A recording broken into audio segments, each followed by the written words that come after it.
नमस्कार दोस्तों, वास्तु और अध्यात्म चैनल में आप सभी का स्वागत है। कहते हैं हर नगर, हर सभ्यता एक दिन मिट जाती है, लेकिन सोचिए अगर कोई पूरा का पूरा शहर समुद्र की गहराइयों में समा जाए तो। आज हम बात करेंगे एक ऐसे ही नगर की जिसे स्वयं भगवान श्री कृष्ण ने बसाया था। नाम था द्वारका। और आज भी यह सवाल लोगों को रहस्य की तरह सताता है, कैसे डूबी द्वारका। आइए इस रहस्यमय यात्रा पर चलते हैं। मथुरा में बार बार युद्ध और आक्रमण होने लगे। तब श्री कृष्ण ने समुद्र देव से भूमि मांगी। समुद्र ने उन्हें 12 योजन भूमि दी और यहीं पर बसी स्वर्णिम द्वारका। कल्पना कीजिए, रत्नों से बने महल, सोने चांदी की दीवारें, सुगंधित बगीचे, संगीत से गूंजती गलियां। कहा जाता है द्वारका में 9 लाख से भी अधिक महल थे। यह कोई साधारण नगर नहीं था, यह धरती पर स्वर्ग था। लेकिन हर स्वर्ग के पीछे एक अंत छुपा होता है।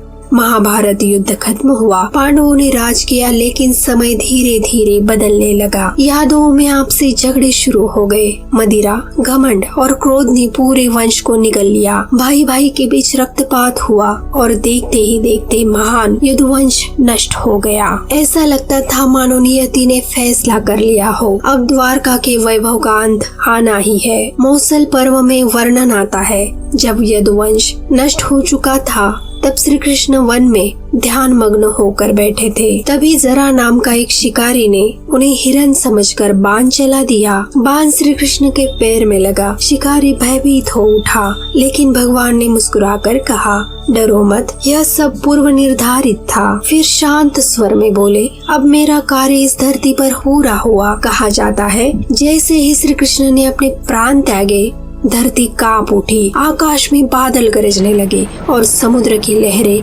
ऊंची उठी। यह वह क्षण था जब समय ने द्वारका को अपने साथ बहा ले जाने का निर्णय लिया। पुराणों के अनुसार जैसे ही श्री कृष्ण ने देह त्यागी, समुद्र का जल द्वारका की ओर बढ़ा। लोग देखते रह गए। महल, मंदिर, सड़कें सब धीरे धीरे लहरों में समा गए और वह नगर जो कभी सोने चांदी से जगमगाता था, कुछ ही समय में समुद्र की गहराइयों में खो गया। कहा जाता है सिर्फ द्वारकाधीश मंदिर बचा रहा, ताकि लोग हमेशा याद रखें कि यहाँ कभी कृष्ण ने राज्य किया था। सदियों बाद वैज्ञानिकों और पुरातत्वविदों ने समुद्र में गोता लगाया और उन्होंने सचमुच देखा, समुद्र के नीचे विशाल पत्थर की दीवारें, खंबे और प्राचीन लंगर पड़े हुए थे। कुछ कहते हैं ये वही द्वारका है, कुछ कहते हैं ये सिर्फ एक पुराना व्यापारिक बंदरगाह था। लेकिन सवाल अब भी वही है, क्या समुद्र की गहराइयों में आज भी सोई हुई द्वारका छुपी हुई है? तो दोस्तों, यह थी रहस्यमयी कहानी, कैसे डूबी द्वारका। क्या यह भगवान की लीला थी या समुद्र का खेल, या फिर प्रकृति का क्रूर सच? सत्य चाहे जो भी हो, समुद्र की लहरें आज भी हमें याद दिलाती है कि समय से बड़ा कोई नहीं।